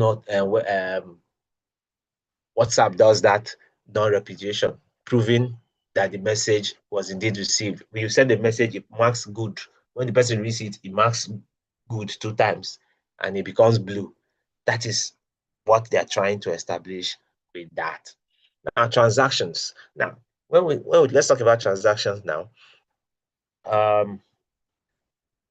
You can carry out transactions. Sensitive information should be protected through at least 3 transactions. Credit card details supplied by the consumers, either to the merchant or the product or the payment gateway.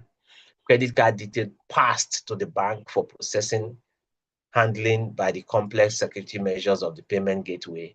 Then the third one, order and customer details supplied to the merchant, either directly or from gateway or credit card processing company, handled by SSL, cyber security, and all that. Now, practical consequences. The merchant is always responsible for security of the internet connected PCs. So if you're running a business, you are the one in charge of that security. Don't tell me, don't give excuse. 2, where customer order by email, information should be encrypted with PGP or similar software, or payment should be made by specially encrypted checks and ordering softwares.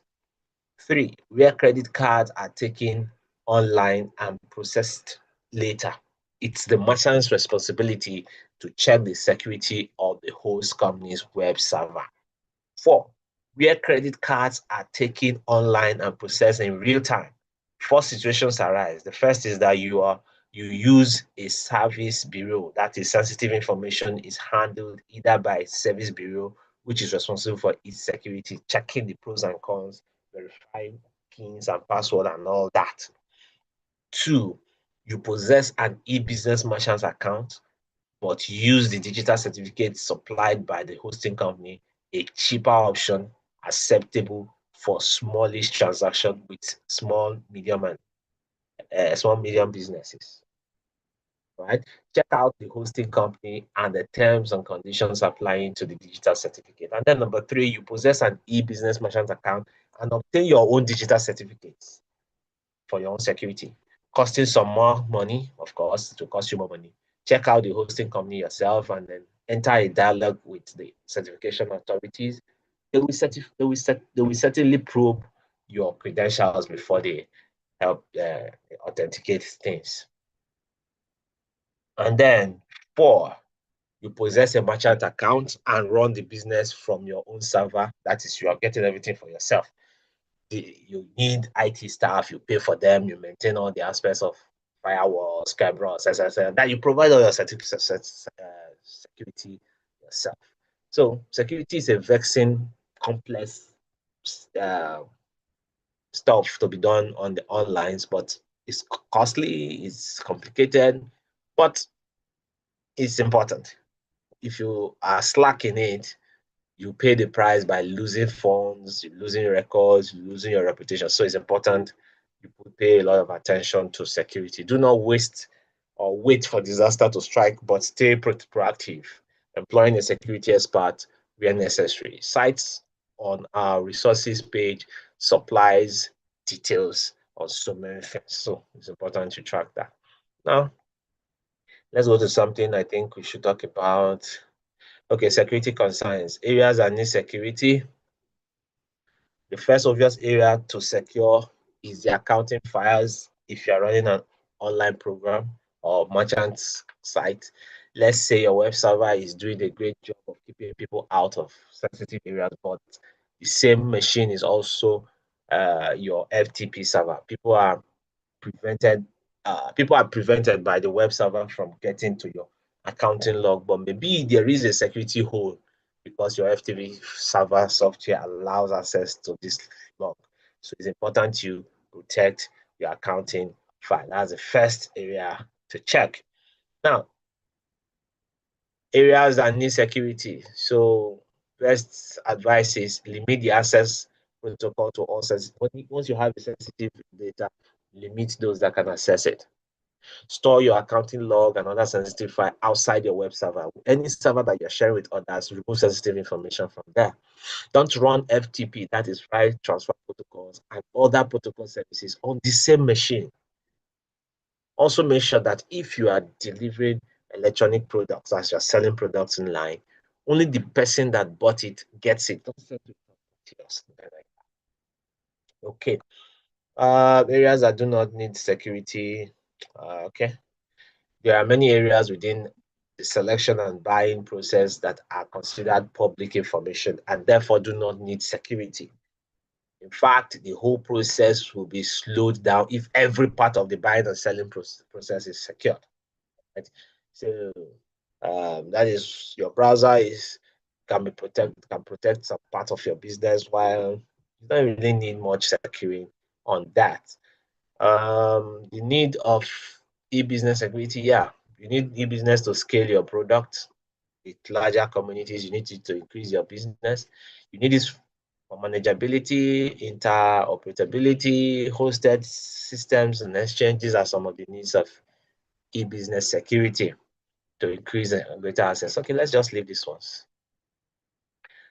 Which other aspect again do I need to talk about? Okay, I think I need to say something about this. Okay. Okay, level of security management. Provide security at home for your computers, security management for networks, manage security in your small home. And how do you do that? Provide just a basic firewall. Every computer has a firewall. Activate it. For Windows users, basic antiviruses are there. Some even come with the system, which is called like Windows Defender. Activate it. Or you buy AVG or nothing. Those are simple antiviruses. When using a wireless network, you use a robust password. When we say robust password, what do we mean? Your password should be alphanumeric. That is, put numbers and letters, and then use special characters. Special characters are things like, you have at yahoo.com, that at, that sign, hashtag. These are special letters, $sign, percentage sign, asterisk. These are special characters, question mark. So once you can combine your password to have letters, numbers, uppercase, lowercase, special characters, that is a robust password. That is for your small home.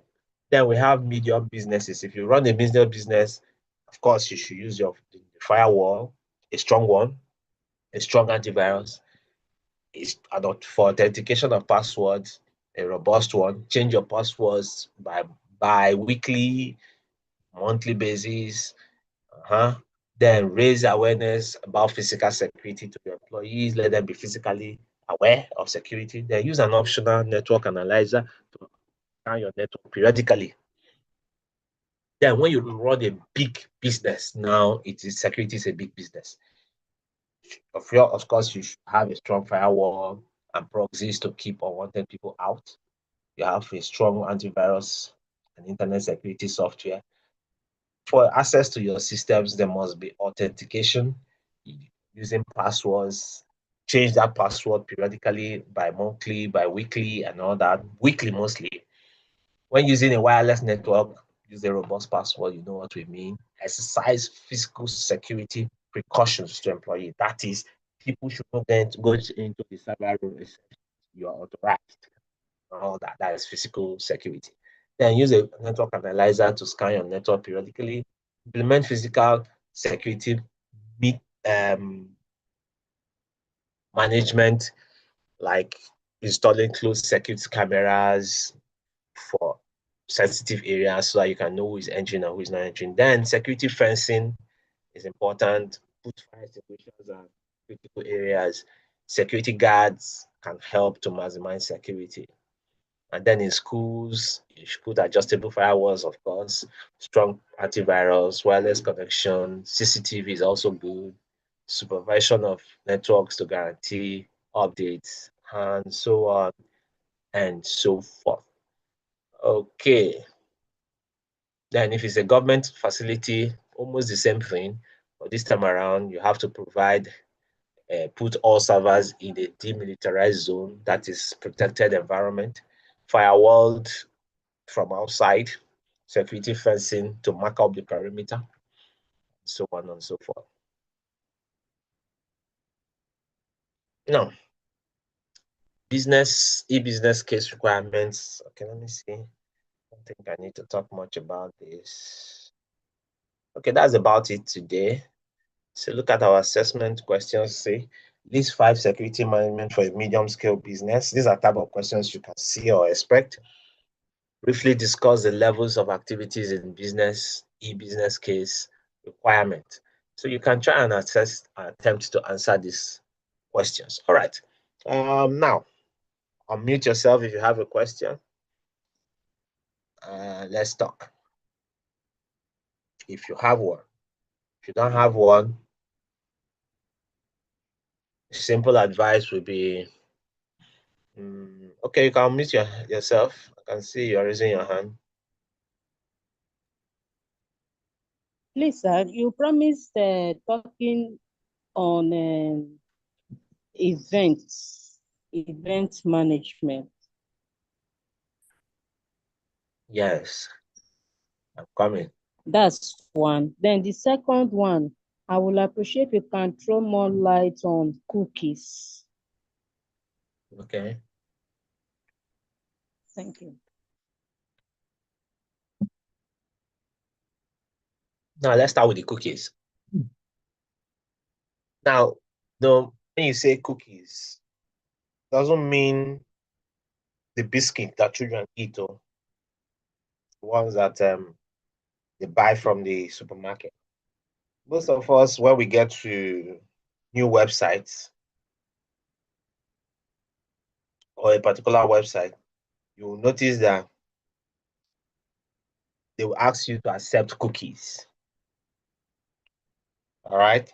Now, from the explanation we're giving earlier, you will get the point that the cookies contain some vital information about you that is logging into that system, your information from your computer, some vital information about you, such that once you accept that, they save your information on their page in the cookie file that they will collect. So, and they don't need to authenticate that again the next time you try to log in. Now, in case of affiliate marketing, cookies will refer to a technical, okay, we can call it a technique where the affiliate unfairly claims credit for his sales by manipulating the cookies. For example, now you see the cookies is like extracting information from your system and saving it on the website system that is requesting for the cookies.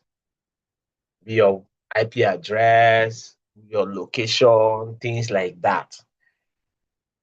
Next time you want to log in, they will not ask you for those things. They've already saved it. So it makes it easy for you to get. I have a friend that is so afraid of that thing. Instead of him to accept the cookies, he look for another website to log into. I asked him why. He says they want to monitor my life. Don't know. Well, we already been monitored, so there's no need to be afraid. Well, I don't do things that are bad, so you can monitor me all you want. I don't care. So for me, as far as what I'm looking for is important to me, I will accept the cookies. But for you, if you're doing business, be very careful about those cookies because they could be harmful. So you be very careful. Lest you give out vital information about your business. Okay. I said I will talk about event management. Okay, let me just talk about it briefly because I'm getting tired already.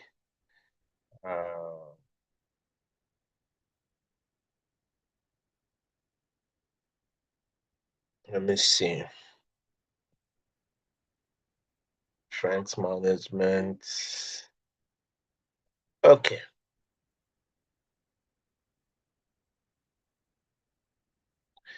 Okay, let me share the slide for event management so that we can just go through that quickly. I will not go through everything. I'm getting tired already. Where is it? Okay, here it is. Okay, you can see the slide. Now, an event can be described as a temporal and purposive gathering of people. Event management can be defined as the organization and coordination of the activities required to achieve objectives of events. Now, an event has characteristics. Events generally possess the following characteristics. One, they are temporal. Of course, they are temporal. I mentioned it in our last class. They are gatherings of people. They are often displays of rituals.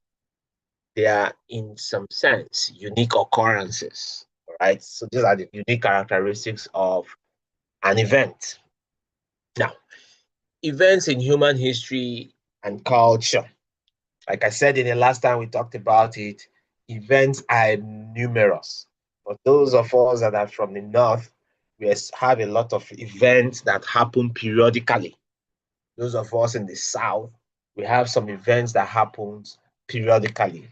Those of us that are Muslims have events that happen periodically, and we carry out those events. And those of us that are Christians, the same thing. Those of us that are traditional African worship, a lot of events. So some examples are like the games, the Olympic Games, the Christmas festival, yeah, the Oshobo festival, the Hajj, which the Muslims experience. These are events, so have a lot of them.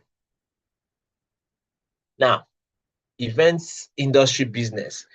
In Nigeria, the event business is massive. Before now, we usually don't used to have event managers. Our mothers, traditionally, we gather the fellow women in their localities to prepare for their children's wedding. If it's a housewarming, the women in the house will cook. If it's a traditional wedding, they cook. If it's a burial, they also mobilize the family, extended family, we gather together. But these days, they don't do that so much. What do they do?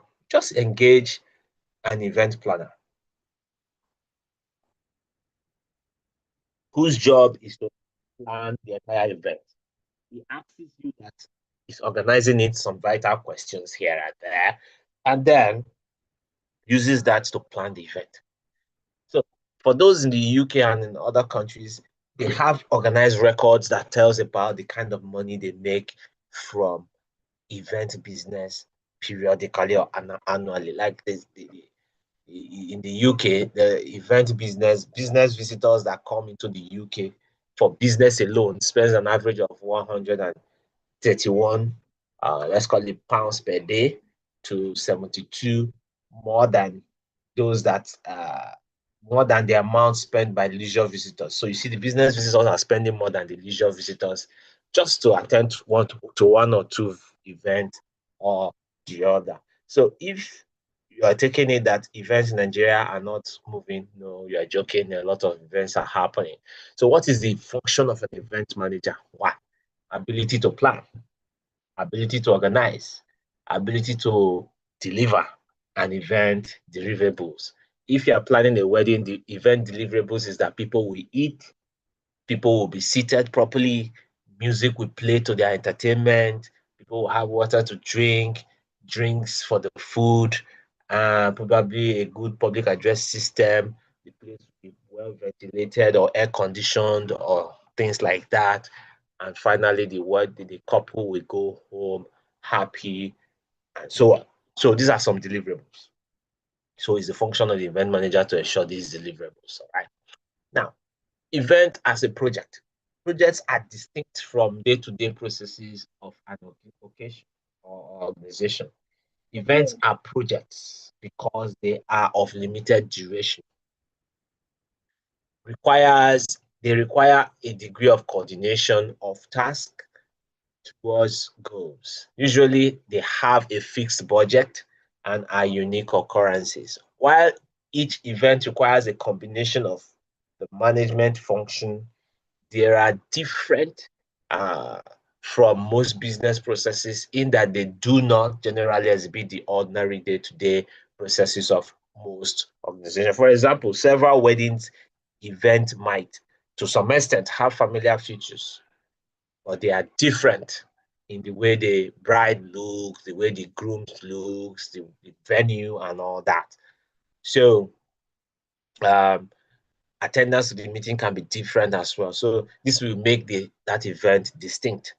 Although a single event manager may lead all these separate events, they will be classified as distinct projects in their own right. Okay. Now look at the characteristics of events as projects. These are the characteristics of event as a project. So we say leadership. Events are often the ultimate responsibility of one lead event manager who coordinates specialist functions. So the centralized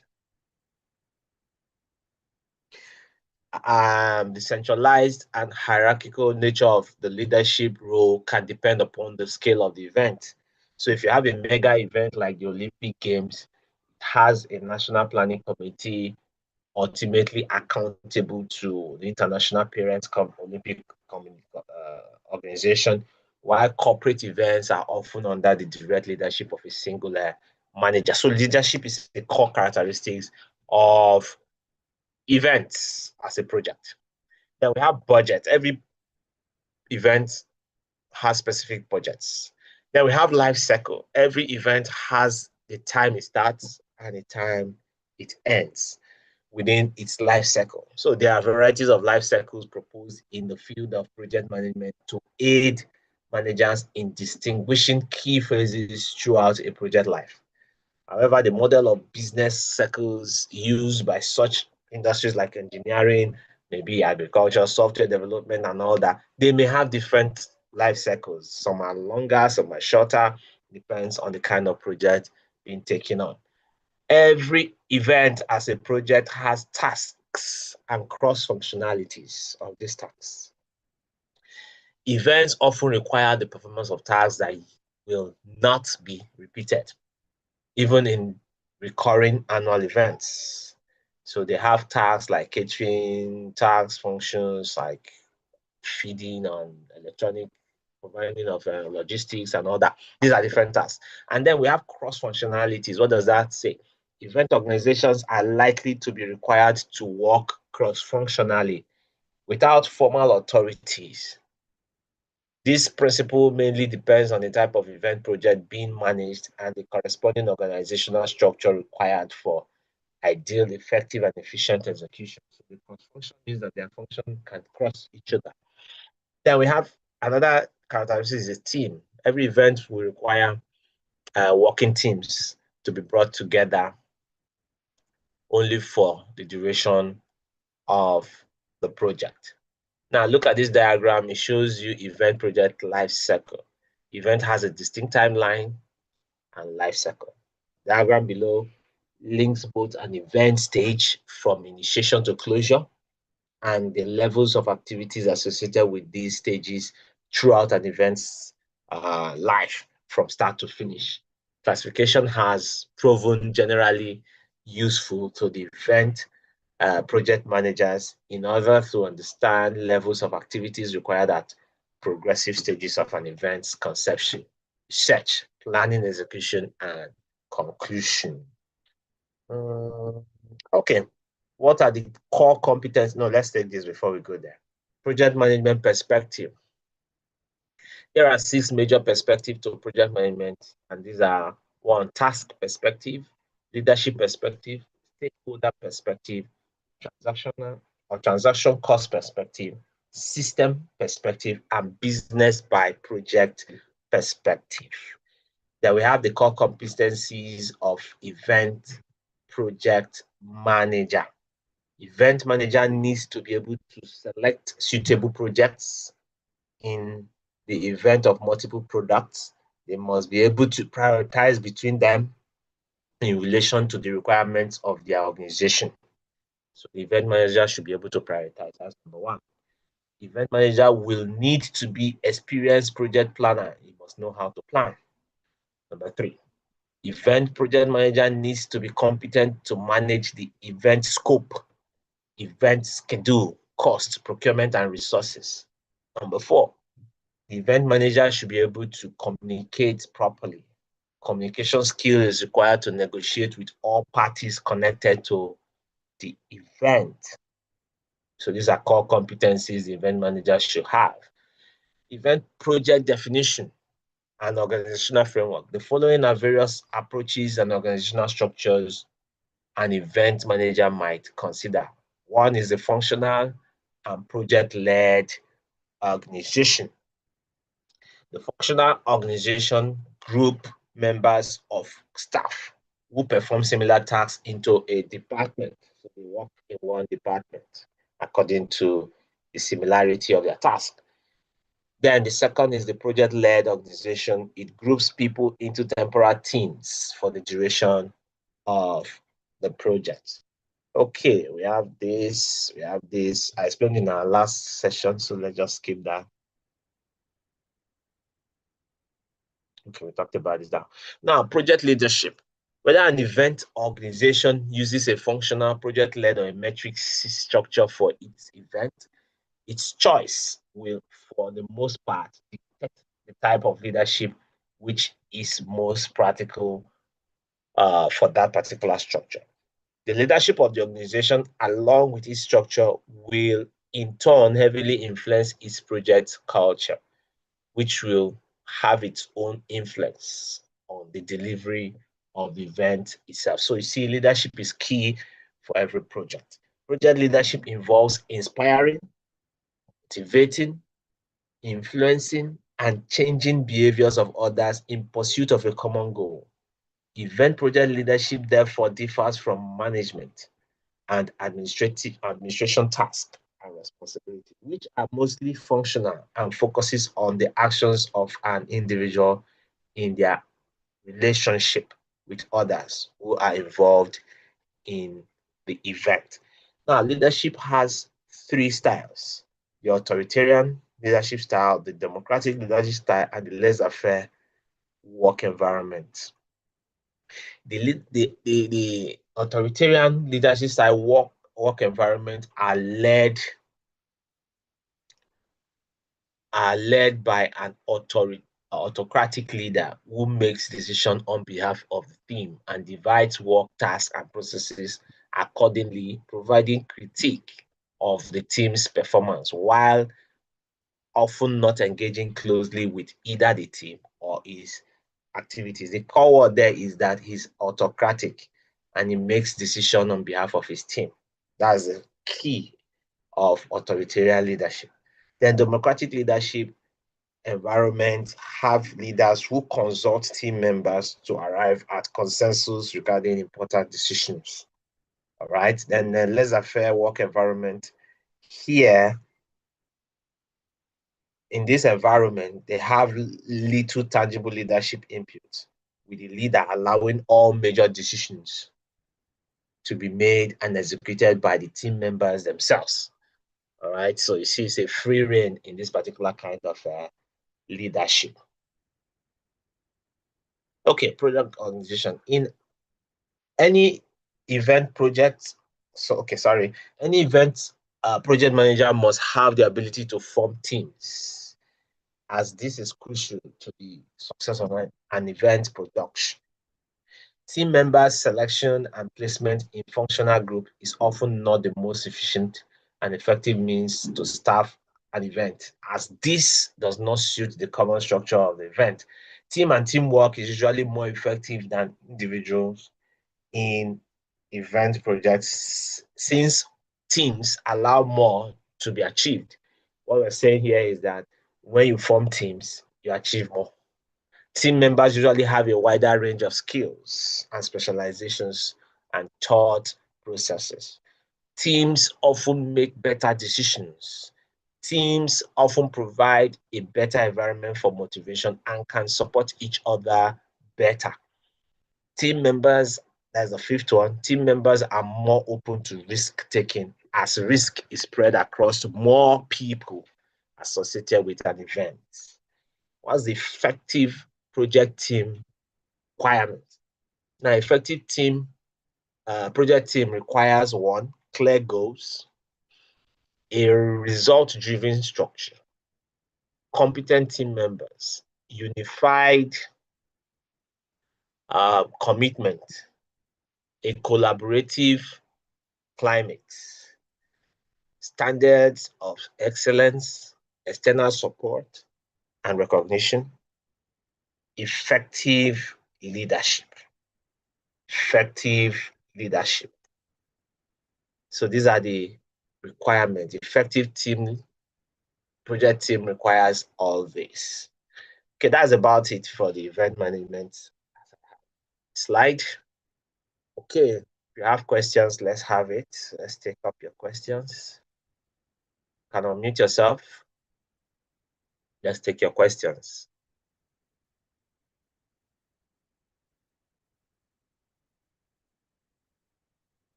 I hope we are still together.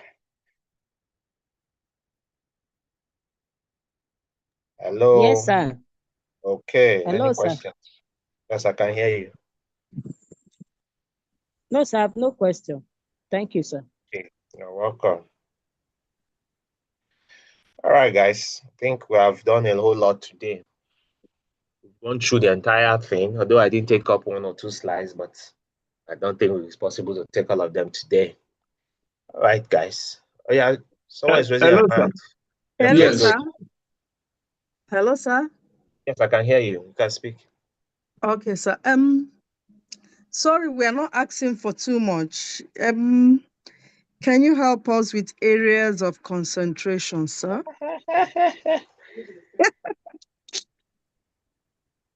Areas of concentration, sir. You know, I can't give you that because I'm not the one in charge of the questions. Oh, The okay, questions are supposed to be spread across the entire course material.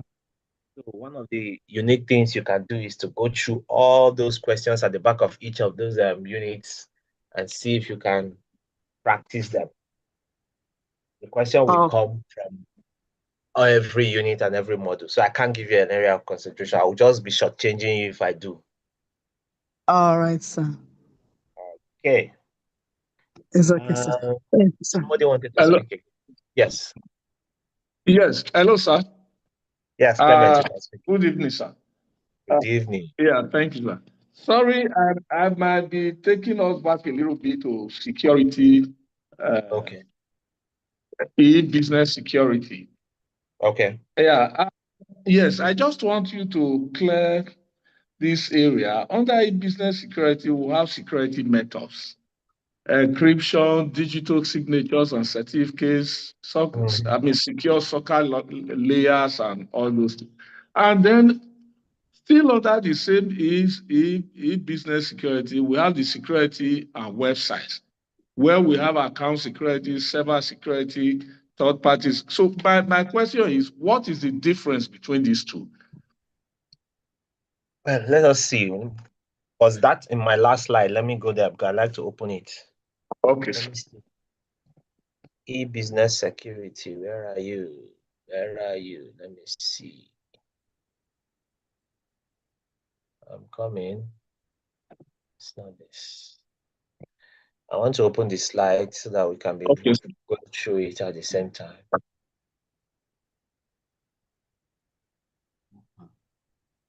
Okay. So, 2.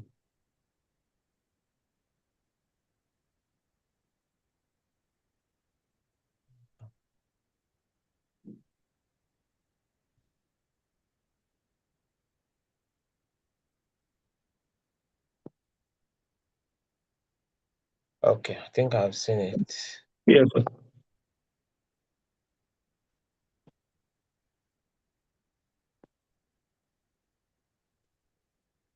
Seen it. Where are you?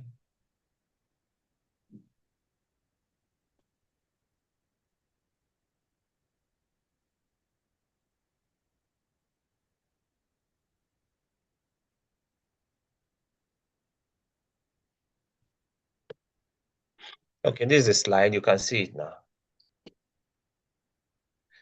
Okay. Said we have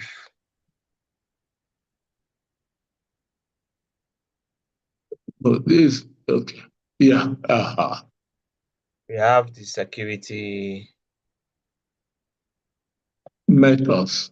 Yeah, we have the digital signature, the Yeah, certificate. exactly, sir. We have the SSL. We Now, have the firewall, the yeah, Kerberos. yeah. Okay. And Security of, where is the other one? yeah, you just passed it. Okay. So that's under security and websites. Okay. Okay, here. Exactly, sir. Okay. So, Now, yeah, okay, see what we have here now is that it said the internet is open. Having said that, there are many reasons and many ways to set up a secure and closed system within this open framework, private or member-based group, private files, and all that. Okay. Also, many businesses are created. Okay. Where are they now? yes, like the account security, sir. Okay. Now Account look at how you can know the difference. For example, this account security now. Now look at it yes, now. sir. If you see what starts this page, it says your website itself is protected by your ISP. Let's assume that you are the owner of a particular website. Probably you are the one Yeah, that you have an e-merchant site where people can buy things. Maybe you sell electronics or you sell cars or something online. So yeah, that website was created and your ISP where you host your site, it provides you a level of security, yeah. but it cannot provide you every security. So what he's saying is that at that level of you logging into your site, controlling what your customer can see, uploading materials your customers can see, Yes, sir. checking up on complaints and feedbacks, you can only enter there with your username, this username and password that you can see here, sorry, which Okay. is your account security. And for you Yeah. to protect yourself on that particular server, it's important that you understand the limitation of security which your ISP provides, because they can't provide you all the security. And if you are Okay. going to upload materials periodically, you use what is called the FTP. It's a file transfer protocol to send things Yeah. up there and bring them down. Now, in that particular server, if you are using an FTP to do that, any sensitive information like your input information, user information, and all that, if you are using it through the FTP, be careful, because any files, any server where you use those FTP, you are likely to leave some files there and people can access it because that server is being used not only by you. Okay.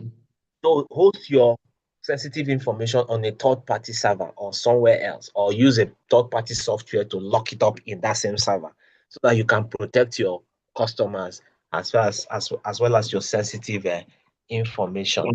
That's what it's trying to say. That is the use of third-party security, like we're talking here, software security, and then the materials you're using on the internet, which is copyrighted products and all that. All these security runs side by side with all that previous security you use in protecting your system, your hardwares. You use a firewall to protect your system. Yeah. Okay. So that's what I believe we are talking about at this level of account security. We can also push it a step further. If you're going to be logged, because when you log into those servers, some servers will give you opportunity to protect files. That is, you can password individual files.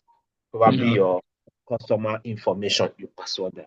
But if they don't, the system is suggesting you maybe download a third-party file that can protect those files for Okay. you, or you just migrate them to another place where they are protected.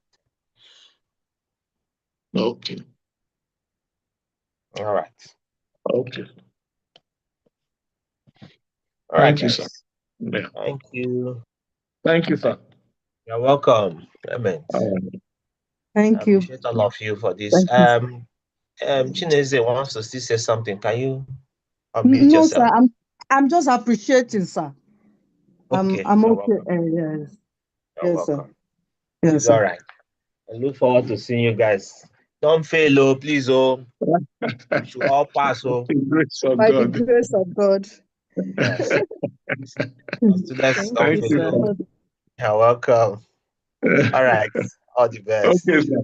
I All wish right, you sir. good Thank you, luck in Thank your sir. you. exams. Okay, Okay, sir. so bye for now, sir. Okay, bye.